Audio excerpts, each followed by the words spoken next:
Hello, everyone, and welcome back to the Astral Tourist Podcast, your guide to strange detours and unexpected encounters in the astral unknown. Today's episode is a short but particularly unusual astral log. I met a being that was playful, mysterious, and totally unexpected. Part whirlwind, part gelatinous guardian. And yes, it had a hidden third hand. Was it a Djinn, a Tulpa, or something entirely new? Either way, it was weird enough that I had to share it. I had a very odd encounter, to say the least. When I became lucid, I was already astral projecting, just zoning out on a couch in someone's living room. The space was filled with shamanic and spiritual decor, the kind you'd find in a well-traveled healer's home. At first I thought I might be in Indonesia, but the room also had strong California energy, so perhaps an astral Airbnb? I don't know. Usually when I find myself in someone's house during a projection, it's someone I know, but this time there was no one around. I decided to wait patiently and see if anyone showed up. The couch was particularly comfortable, and my awareness began to drift. I began losing a bit of lucidity. So these types of places are particularly for zoning out and saving energy so you don't have to keep going in and out of your physical body constantly. So I was doing what I basically should be doing. That's when a small whirlwind began spinning in front of me. Half asleep and running on spiritual autopilot, I mumbled something like, "I command you to leave in Jesus' name." Nothing happened. I tried it again, still nothing.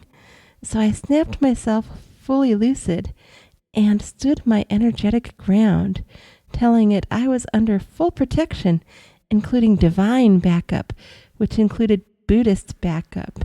So either it needed to leave or show and explain itself. Considering the decor, I thought it might respect Buddhism more than Jesus. And I was correct. Surprisingly, it did not leave or get aggressive. I was ready for anything at that point. Instead, it transformed. The whirlwind condensed into a turquoise, gelatinous being about 3 feet tall. It didn't have any legs and just sort of hovered there.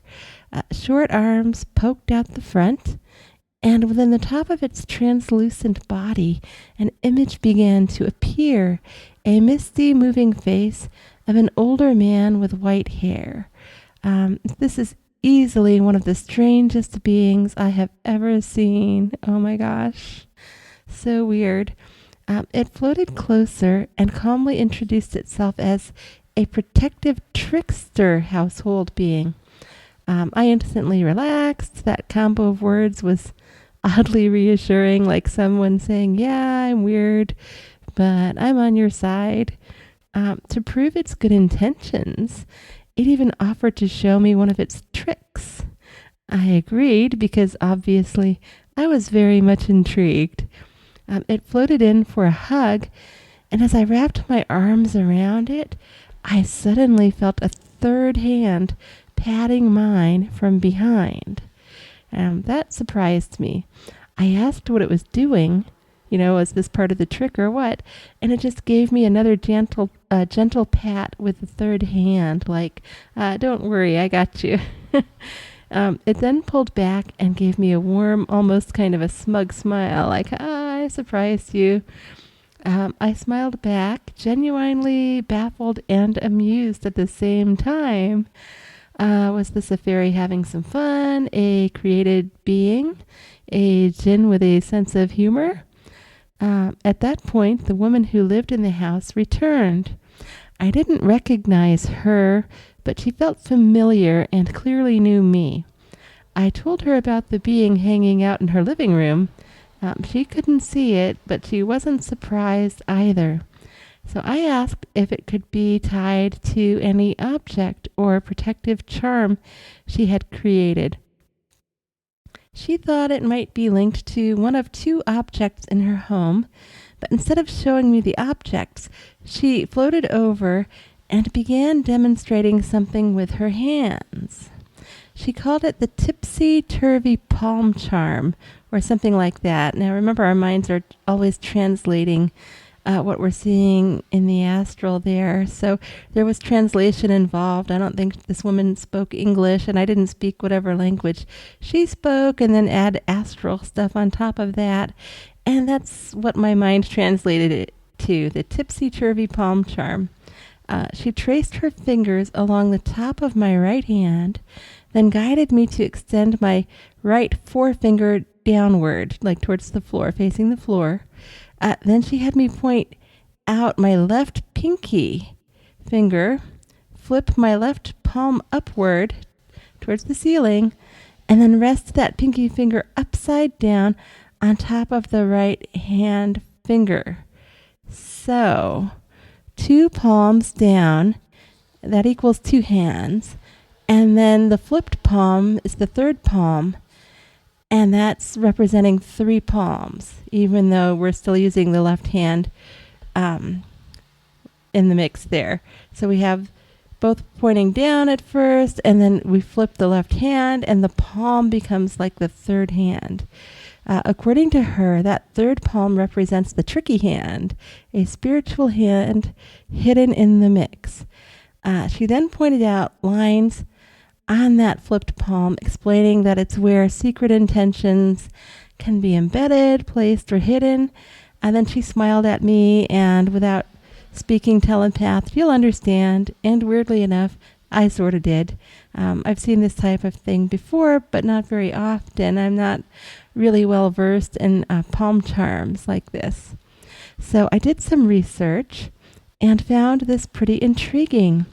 Beings that appear as whirlwinds are often linked to spirits or Djinn in Middle Eastern, African, and Indonesian traditions. Sometimes protective, sometimes mischievous. The idea of a trickster household being actually fits with Southeast Asian spiritual practices, especially in Java and Bali, where rituals and charms are used to invite protective spirits into the home, which is why it wasn't leaving, because this is an invited being. And I'm really sure that it's very Djinn-like. It had that vibe. The hand gesture the woman showed me closely resembles symbolic palm-based magic, which is used to channel or encode intention. That mysterious third hand, I was reading, might represent a kind of magical helper, or like an astral overlay of some kind, an extra limb of influence that operates on a hidden level. So what was this being? It could have been a created spirit, a tulpa, or a Djinn-like guardian, like I think, tied to that type of a charm somehow. The whole encounter felt like a blend of playfulness, protection, and deep intentional magic, making it one of the more unique and hybrid beings I've ever encountered in the astral. There was that tulpa vibe to it, as well as the Djinn vibe. So, as always, I would love to hear what you think. Drop your thoughts and theories in the comments. Quick heads up, I'll be traveling again this week, starting tomorrow, and using my trusty travel mic for any updates. So responses might take me a bit longer than usual. Those who have been listening to me for a while know the mic isn't as good, but I've been asked to share at least shorter updates on my travels, like if I see spirits around the area and where I am, the hotel room, or just the area outside, wherever. And I'm happy to do that. I astral project very frequently, so I will be staying in touch as best as I can. Happy astral travels, everyone. Have a great, wonderful week. Lots of love, blessings, all of it. Keep on shining that light.